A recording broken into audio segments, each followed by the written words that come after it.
Fisher-Price presents The Legend of Robin Hood. Turn to page 2, and when you hear this sound, turn to the next page. Remember, every time you hear this sound, turn to the next page. Now, turn to page 2.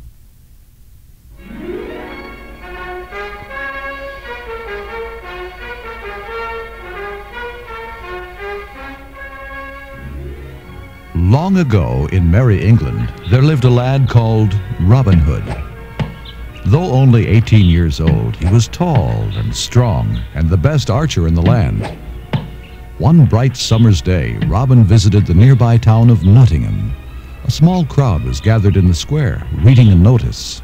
Look, it says the Sheriff of Nottingham is having a shooting match tomorrow. Aye, and the prize is a bag of gold. Even if I am just 18, I think I can win that prize. I will go to the match. So, early the next morning, Robin took his bow and arrows and walked through beautiful Sherwood Forest on his way to Nottingham.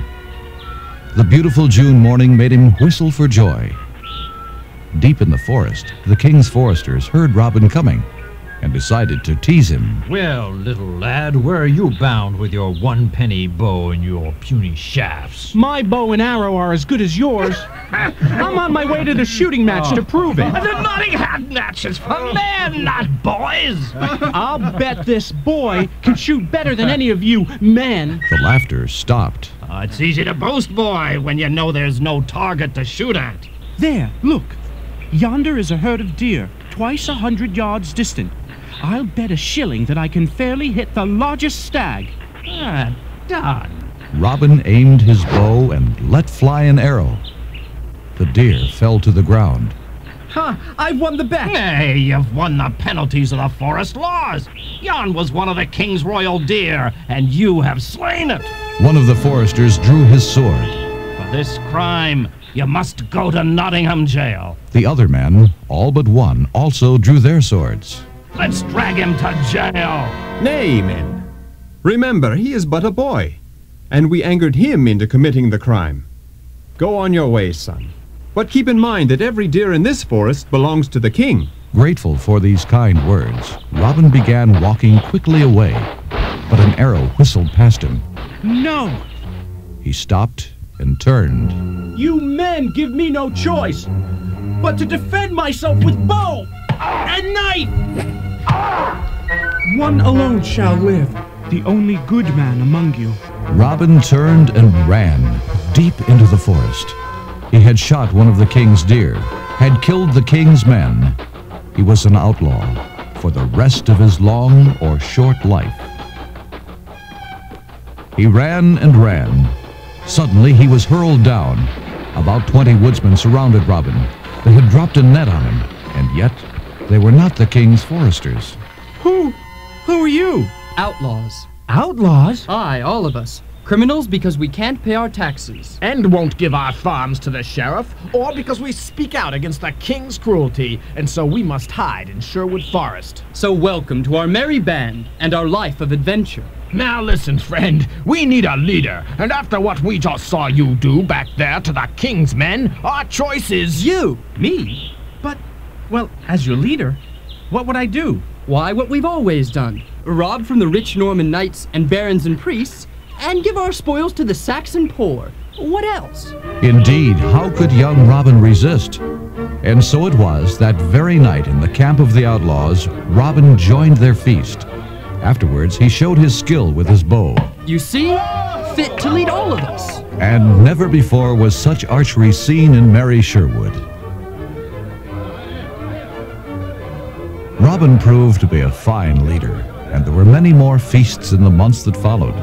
Often they had a guest, a rich baron or merchant whom they surprised on a dark forest path. They would invite him to eat with them, and then force him to give up his money and clothes.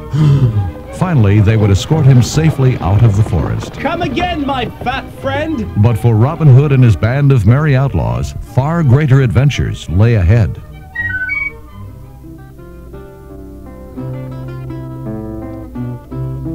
One bright morning, Robin Hood set out to seek adventure.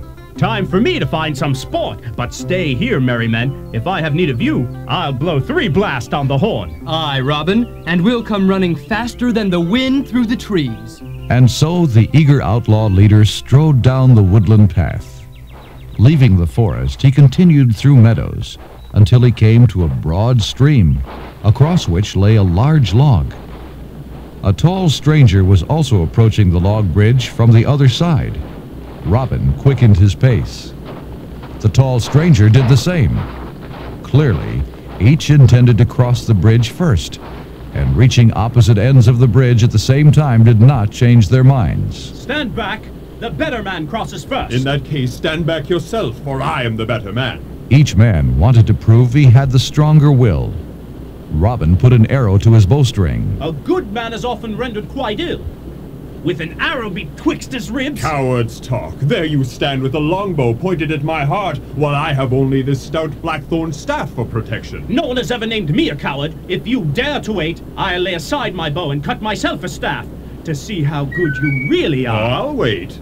But cut yourself a strong one. You'll need it. That, stranger, remains to be seen. Robin returned to the bridge with a staff. He had never seen a bigger or stronger man than his opponent. You're rather large, are you not? But here's my staff, and here am I, ready to teach you a stiff lesson. We shall fight until one or the other of us is wet. A man after my own heart, even if you aren't much bigger than my heart. Then did these two meet each other at the center of their narrow bridge. And never was there a rougher fight. First Robin struck, but the stranger blocked the blow with his staff. Then it was the stranger's turn to deliver a blow, and Robin's turn to block it. So they stood for a good long time, swinging their mighty staffs, trading blow for blow, many of which they fended off, some of which they took in the ribs, and others of which they blocked only with their shoulders, until their hard bodies ached from head to toe. Neither man retreated a single step, nor did they even think of crying enough or falling off the bridge. Now and then one of them was forced to rest, and the other waited. At last, Robin gave the stranger a blow so forceful that the dust flew from his vest, and it almost tumbled him off the bridge. But at the last moment, the stranger recovered himself and struck hard. Angry with pain, Robin swung with all his might. The stranger fell into a crouch, and rose from that crouch straight into Robin's unprotected ribs, knocking Robin head over heels off the bridge. Now, my good man, what are you? Very wet, and my head is humming. Now help me up! The stranger pulled Robin from the water. Robin lay on the bank and blew 3 blasts on his horn. You fight very well, stranger. And you, I must admit, took your beating well. The two laughed and talked until 10 of Robin's men ran up to them. Robin, you're soaked to the skin. But what happened? This large fellow tumbled me into the drink. What? Let's get him, lads. Not so fast, my friends. He's a good man and deserves no harm. I asked for my bath. Now, good fellow, men call me Robin Hood. Will you stay with me and join my band? Robin Hood? Well, had I known you were he, I would not have been so quick to challenge you. But yes, I'll merrily stay with the leader of the Saxon freemen. Good! Now, what name do you go by? I am called John Little. John Little? Nay, a man of your size can only be called Little John! So it was that John Little got his name turned around. Robin Hood got more sport than he bargained for, and Sherwood Forest's band of outlaws got one of its best men. On a beautiful day soon thereafter, Robin Hood declared a holiday. The men wrestled, danced, and raced until finally they came to their favorite sport, the use of the good longbow and their beloved archery. First, Will Scarlet downed a buck. Then Much the miller's son took a doe.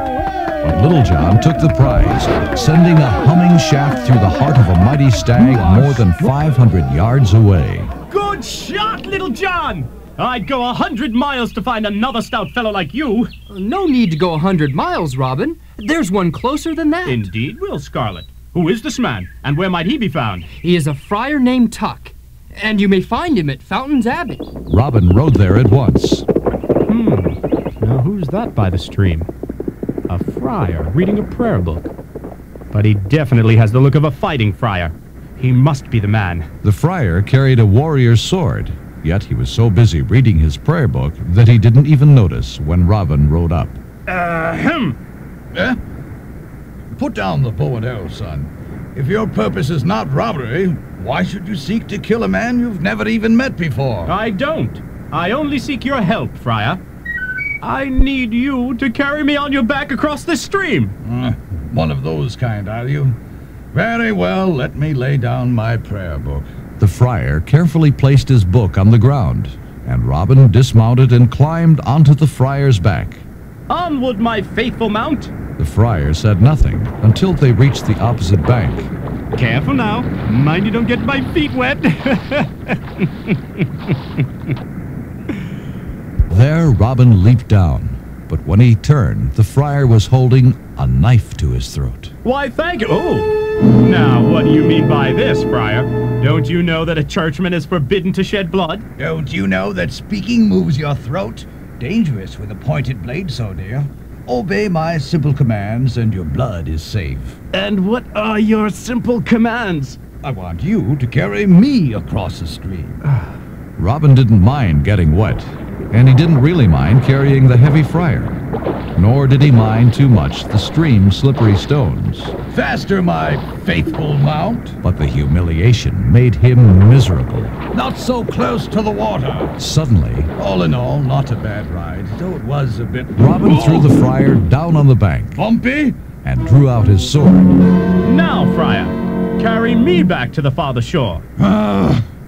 As you wish. So again, Faster! You know the way by now. the friar paused in the middle of the stream, bent over, and What's wrong, Friar? Are the stones slippery? dumped Robin into the water. Now choose, my fine fellow, whether you will sink or swim. And so shouting, the friar hurried back to his own side of the stream. Robin was washed to the other side by the strong current, managing to hold himself only with great effort. Furious, Robin aimed an arrow at the friar. The friar took out his sword. Don't laugh, my friend. Your sword is useless against my arrows. Shoot on, fine fellow. I'll knock your arrows away. My sword will strike down everyone on this fine summer day. Very well, fat friar. If I can't shoot you with an arrow, I'll fight you with my long sword. The friar raised his sword, and a fierce battle began. The swords flashed and glittered. All day they fought on the bank, half in the water, both crouched in the lapping stream. At last they were both so tired that they stopped. Well, wait, friend. I'm convinced you're the one I seek. The friar named Tuck. Give me but a moment. Now, Friar Tuck. Men call me Robin Hood. I want you to join my band. I figured you must be Robin Hood. You are the best of all the men I have fought. Tell me, why did you keep fighting so long? I was enjoying myself and knew it would be my last chance to match weapons with you. For if you say yes right now, we shall be friends and comrades. Let's lie down and rest. Well, God knows I've prayed for the poor more than enough, so perhaps it's time to start fighting for them. I'll say yes. And so did Friar Tuck come to share in many a song and story in Sherwood. One bright summer's day, a caravan of rich Norman merchants and barons rode through Sherwood Forest.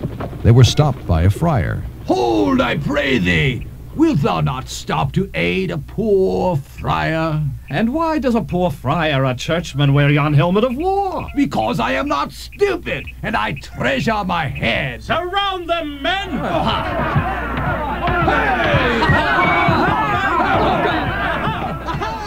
Robin's men had a merry fight that day, but most of the fights now were so easy that they weren't even interesting.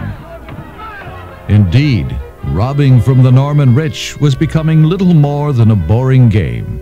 And giving to Saxon poor... Look, the sheriff's men coming to burn down our village because we could not pay the taxes. No, it's Robin! Robin Hood! was now the only true joy. Hear my my poor friends. Have some money from the rich. Bless you, Robin Hood. Bless you.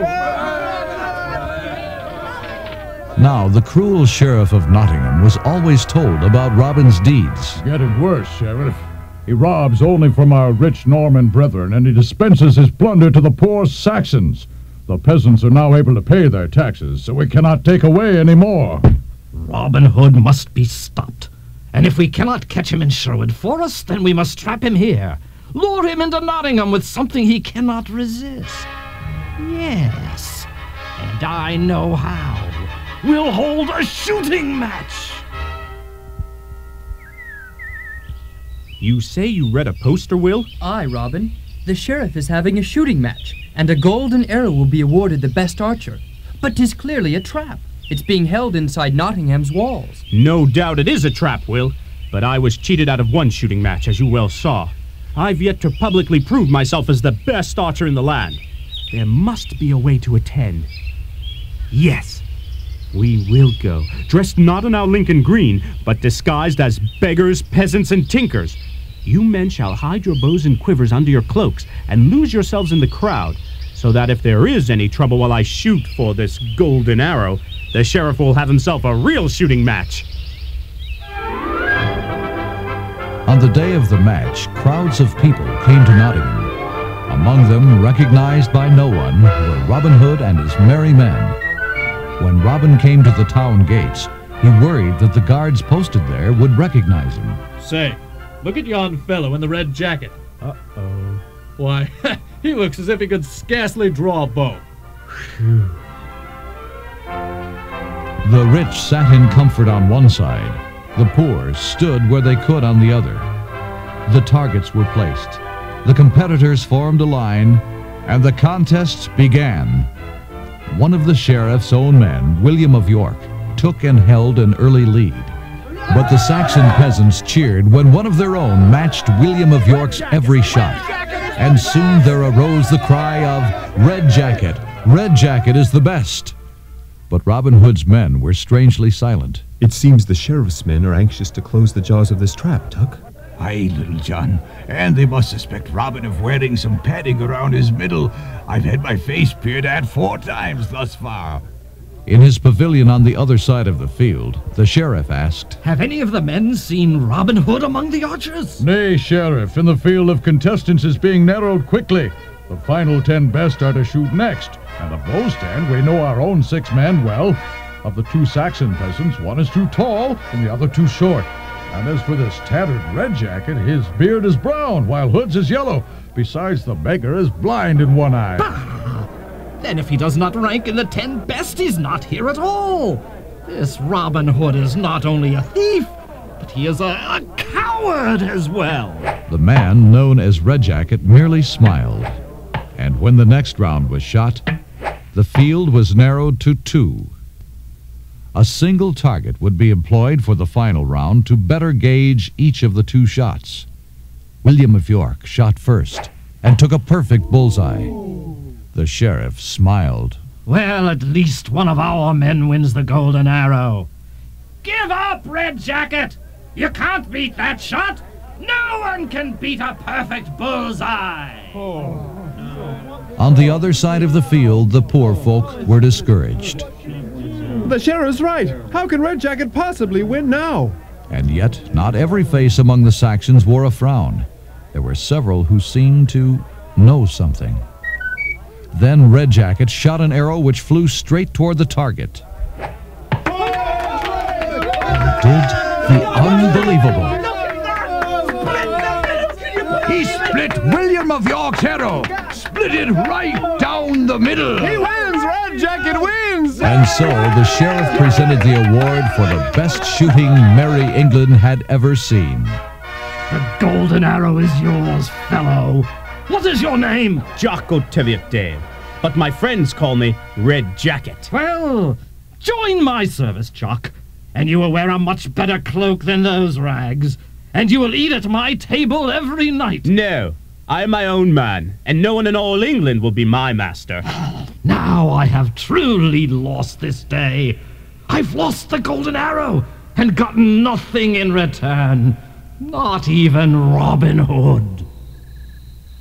That evening, Robin and his men rested outside Nottingham. Why so glum, Robin? You won the Golden Arrow and proved yourself the best archer in the land. Aye, but the Sheriff of Nottingham does not know it. Why then send him a note and tell him about it. Aye, Little John. The Sheriff should be taking dinner just about now. I'll shoot an arrow through his window to spice up his meal. What the? The Golden Arrow? With a message attached? Sheriff, your golden arrow is herewith returned. I only wanted to win it, not keep it. Robin Hood, outlaw. That does it. I'll kill him. I'll take him by force even if I have to march into the very depths of Sherwood Forest. Back in Sherwood Forest, Robin and his men were celebrating. Wait till the sheriff learns the arrow you returned was merely a false one, Robin. Painted gold. He deserves it for forcing me to paint my golden beard brown with nut stain. Robin soon heard of the sheriff's boast to enter Sherwood, so he decided to invite the sheriff to a great feast. He went to the edge of the forest and waited by the road. Soon along came a man in a cart. Good morning, jolly fellow. Where are you bound on this fine day? To the market in Nottingham town to sell my beef and mutton. What will you take right now for your meat, your horse, and your cart? Well, for everything, at least 4 marks. Here's 6, if you'll include your butcher's hat and apron. You see, I'm in the mood for some rare sport.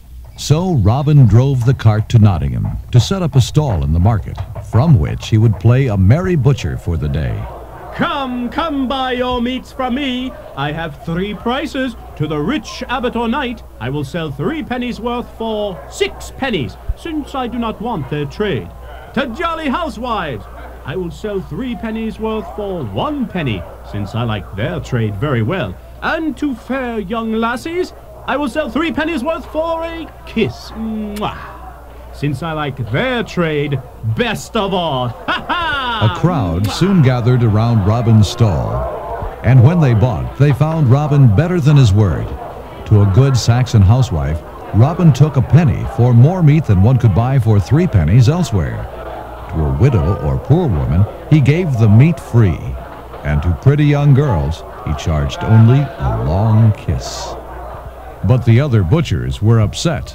He must be a thief who has stolen the meat. Nay, did you ever see a thief who parted with goods so freely? Then he must be the son of a rich man who has sold his father's land and wants to live merrily while the money lasts. The Sheriff of Nottingham watched Robin with great interest. If this young fool is so rich that he gives his meat away, surely I can find a way to put some of his money into my own purse.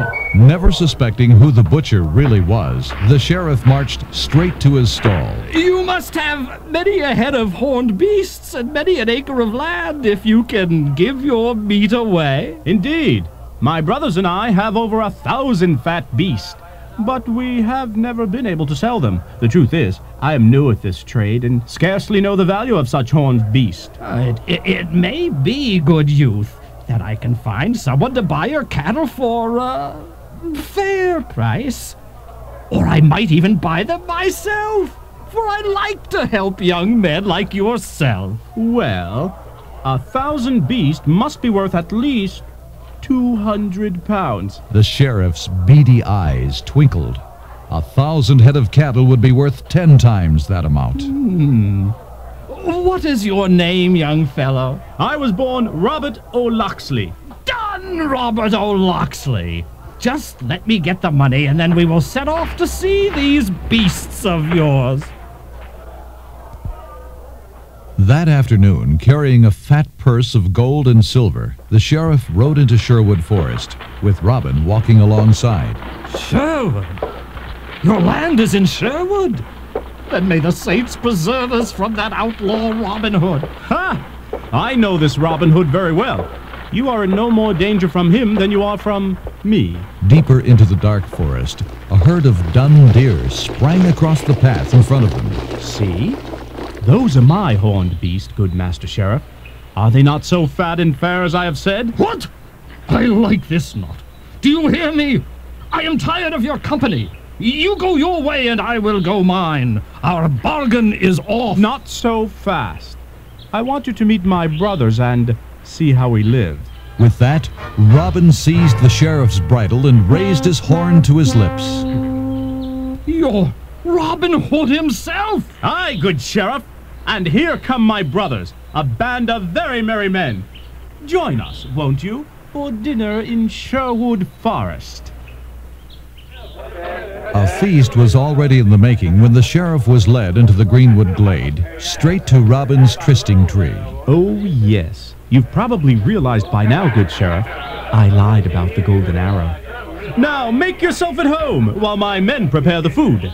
The sheriff glared in bottled rage. But soon the glade was filled with the savory smells of roasting venison and capons, and before long the broad table was piled high with a feast the likes of which the sheriff had never seen. And being a glutton, he quickly put aside his fears and attacked the food. Indeed, by the time the feast was finished, the sheriff seemed to be in a much better mood. Well, I must say, Robin Hood, perhaps you're not such a wicked fiend. The fool!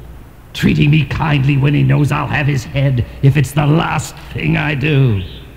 And now, brave yeoman, thank you for the feast, but it is growing dark and I must be on my way. Just a moment, friend sheriff. But have you not forgotten to pay your score? We may keep a merry inn here in Sherwood, but all who dine with us must pay. Well, certainly. Right gladly will I pay for such a sumptuous feast. Shall we say, 3 pennies? Nay, sheriff, all of it. It would be an insult to the king were I to value his sheriff at any less than £200. You dog! You would rob me? The sheriff? Indeed! And the next time you try to cheat a young man out of his fortune, remember that he may relieve you of yours instead by turning the tables. So Robin took the sheriff's money and clothes and sent him riding away, a sadder, poorer, but no wiser man.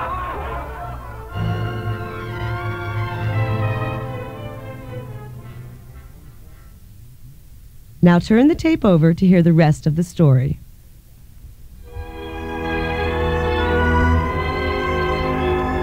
One day, Robin told his men he wanted to be by himself. He sat under a tree and remembered the woman he had left behind and the love they had shared. She was the Maid Marian who had lived nearby in his childhood village of Locksley. He had never been able to say farewell to her, for he had been forced suddenly into the life of an outlaw by his fateful meeting with the king's foresters. She could never be his again. Marian. For how could she ever be happy living in the depths of Sherwood? Besides, there were other things to worry about. Robin! Bad news, Robin. I've been searching for you everywhere. Hey? What is it, Little John? The sheriff again? Aye, Robin. He's fuming over the way you've outwitted him. And he's given orders that every captured outlaw should be put to death, instantly and without mercy. Well, we knew it would come to this sooner or later, Little John. I'd best go out in search of further news. Disguising himself as a beggar with a patch over one eye, Robin set out to spy on the sheriff. And meanwhile, since Robin's departure from Locksley Town, events had gone harshly for Marian also. Her parents died. Her friends proved unkind. Her life became solitary. And her heart often dwelled on the friend of her youth, bold and brave Robin. But Robin had disappeared, and for a long time Marian did not know where he had gone. But at last she realized he had become the outlaw the minstrel sang about. From the rich and giving to others, to the sick, the feeble, to young mothers, where foul Norman money can do some good, as decreed by the bold Robin Hood. Now in the hands of poor Saxons is it found, thanks to a young lad from Locksley Town. At At last, Marian decided to find Robin in Sherwood Forest. But she knew how unsafe that country could be for a woman traveling alone. And so she put on the clothes of a squire, took quiver and bow, sword and buckler, and thus armed, set out on her mission.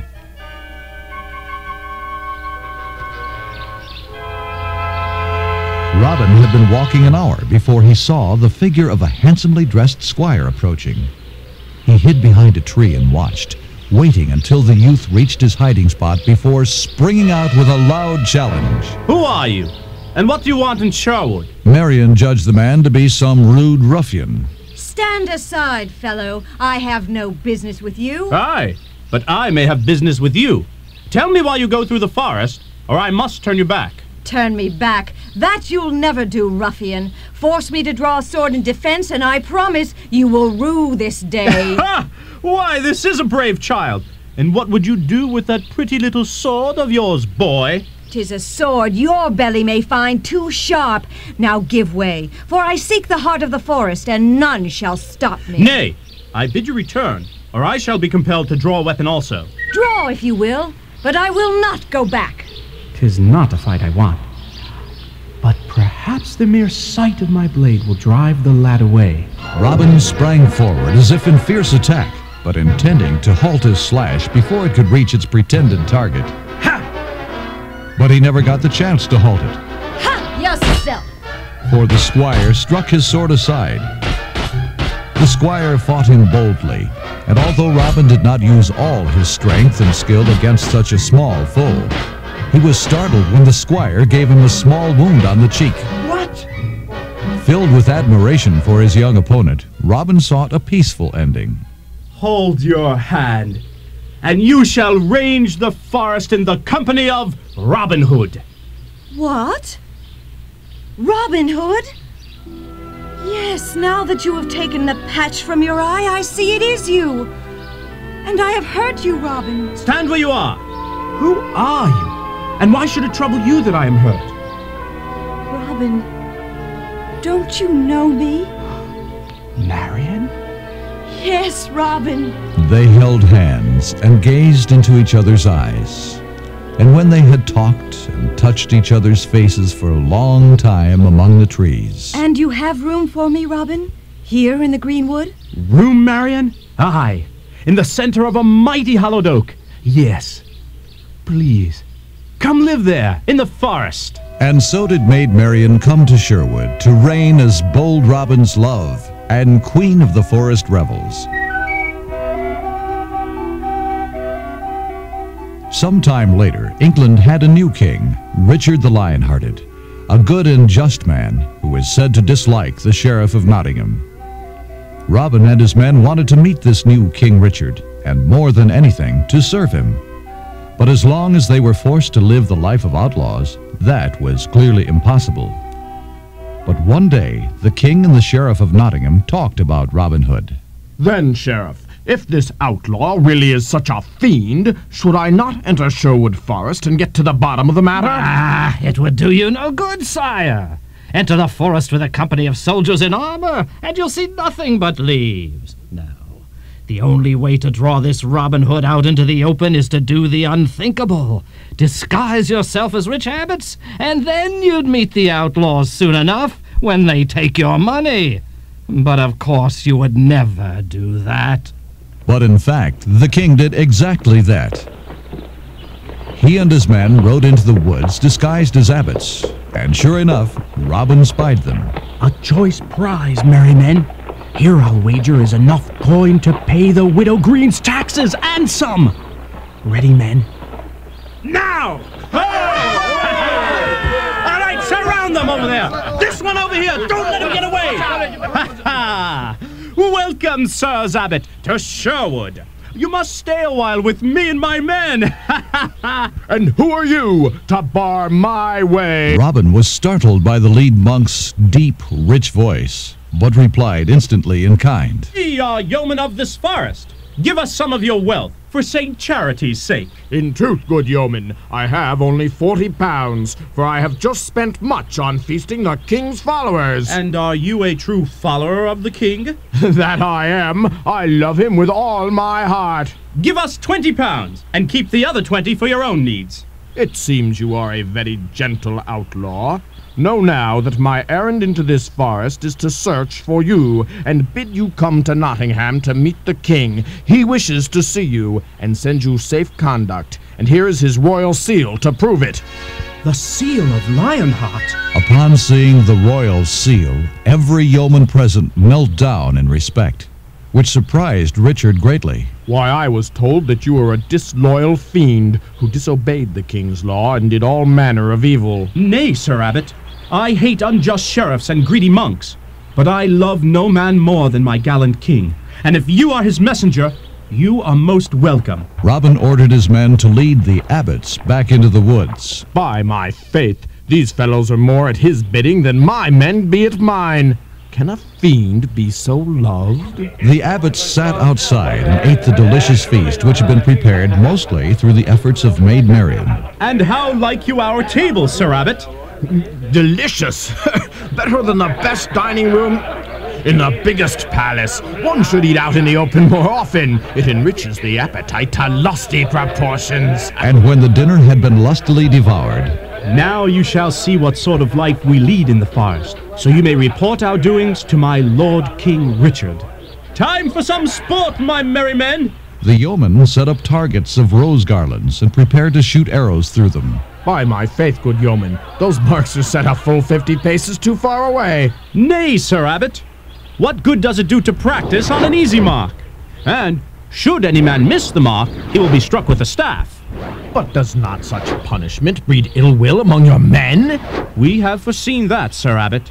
Thus every man receives his punishment from our Father Confessor, Friar Tuck, and punishment received from the church must ever be taken in meek obedience. Just then, Much, the miller's son, missed his mark, and Tuck grinned. Come on, Much, take your blow. Do you hit them hard with your staff, Friar? Aye, verily I do. For if our men shoot carelessly, we're undone. So the bad shot must be paid for with a good blow. Tuck's bright eyes rolled with merry mischief as he sent poor Much reeling to the ground. No one else missed for a long time, nor was Richard very surprised. Then it came Robin's turn again, and a loud cry arose from the merry men. It was the first time their leader had ever missed. Tuck rubbed his hands with relish.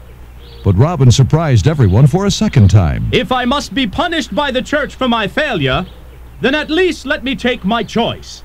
Instead of Tuck, Sir Abbot, you serve me my blow. Nay, that's evading punishment. What can yonder fat, lazy abbot do? His blow would be no more than a tap with a bulrush. Have a care, Friar Tuck. You are not the only man in churchman's gown who has a little strength in his arm. Bah, if you hit me, it would scarcely tickle my... Oh, well then here's an offer. I'll let you strike me if I may then strike you. And do I deliver the first blow? Aye. Agreed! By the mass, if I do not save my own head by knocking you senseless, then it deserves to ring. The yeomen formed an eager circle as Tuck rolled up the sleeve of his gown to show a brawny, muscular arm. But the lion-hearted abbot stood erect and unflinching, head and shoulders above burly Tuck, even though the friar struck him with a terrific blow which would have sent any other man flying. The yeomen raised a great shout of applause. You are strong, Abbot. Aye, Friar Tuck, and now it's my turn.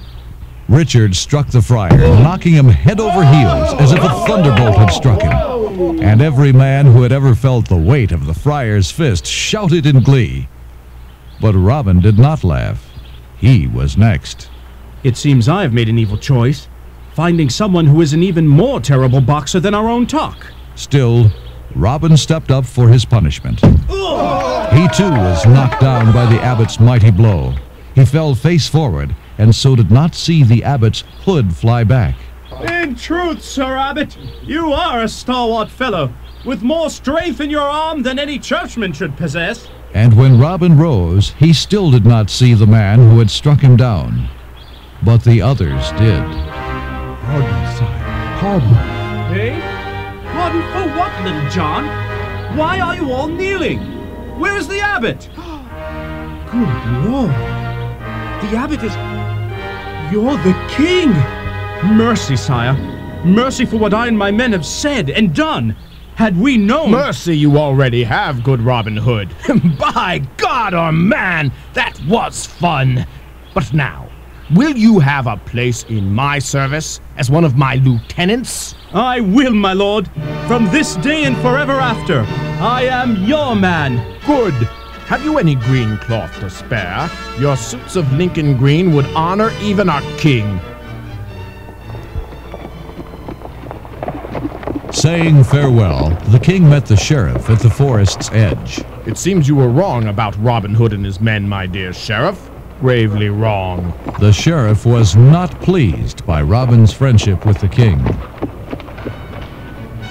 Before returning to London, the king attended the wedding of Robin Hood and Marian in Nottingham Church. The king also raised Robin to the rank of a noble. I proclaim thee Sir Robert, the Earl of Huntingdon. And so Robin Hood entered the service of the Lionheart and left the greenwood glades of Sherwood, as he thought, forever.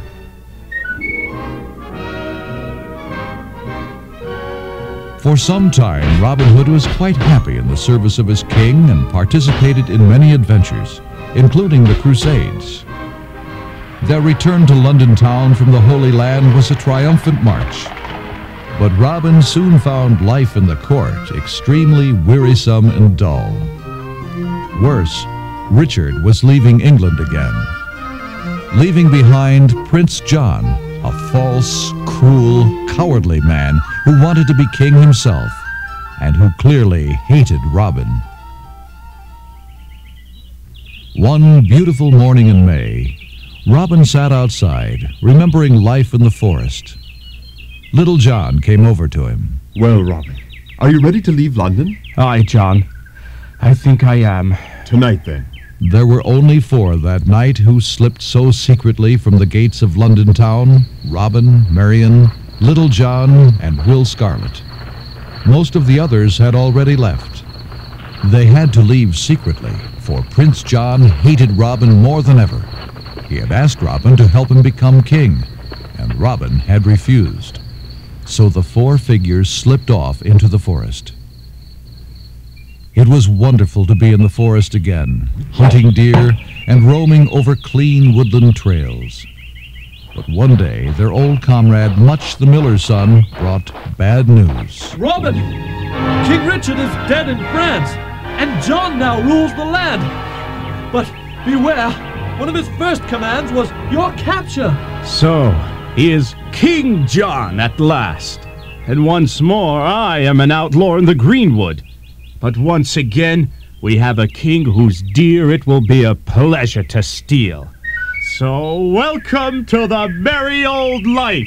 Hail to the forest glade! Hail Sherwood! Swiftly, the old members of the merry band gathered again around their master. Time passed, and King John proved to be a far more terrible enemy than the Sheriff of Nottingham had ever been. Force after force invaded Sherwood, and many a wild skirmish was fought, some won by Robin and his men, and some lost, until, as the old ballad says, Robin dwelled in greenwood 20 years and 2. There were many changes. Friar Tuck passed away, and Marian, and Robin wept for their loss. And while his faithful lieutenant Little John was ever at his side, there came a time when Robin Hood's strength began to fail, and he was weary.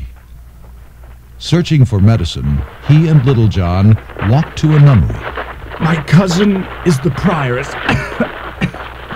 There at Kirkley Nunnery, Little John, and she is skilled in medicine. Will you wait outside? Aye, Robin. I'll wait. But earlier, the sheriff had met secretly with Robin's cousin.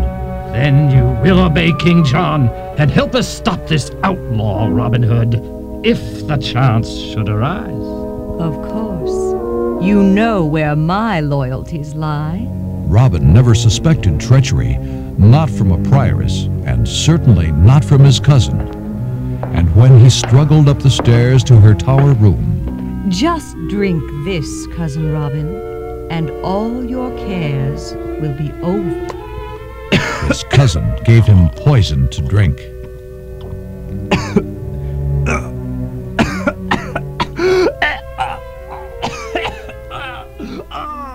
Outside, Little John heard 3 feeble blasts from Robin's horn. Robin?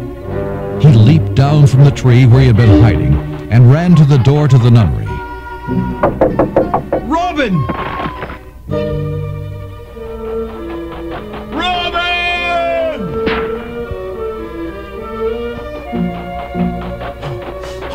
Oh, Robin! Thank heaven I found you. Oh, no.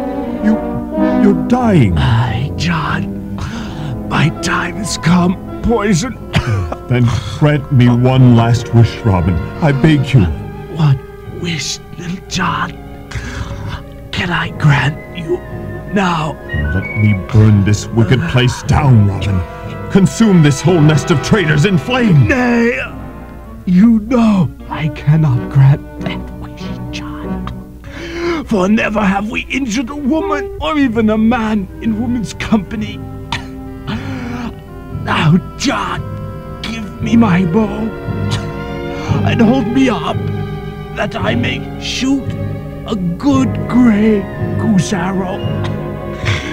Soon you will lay me down, Little John. Robin smiled as his bow twanged full and deep, and his ears caught the sound which was the sweetest music in the world to him, an arrow in flight, his last arrow. It traveled to the old range, aye, and beyond. Lay me, John, in a grave of green, where the arrow falls. Aye, Robin. And with your good bow at your side. And so died Robin Hood, in the trembling arms of his faithful friend, Little John. And so they laid him down where that last mighty arrow had struck the turf. And on his gravestone it was written, "Here underneath this little stone lies Robert, Earl of Huntingdon. Never archer as he so good, and people called him Robin Hood.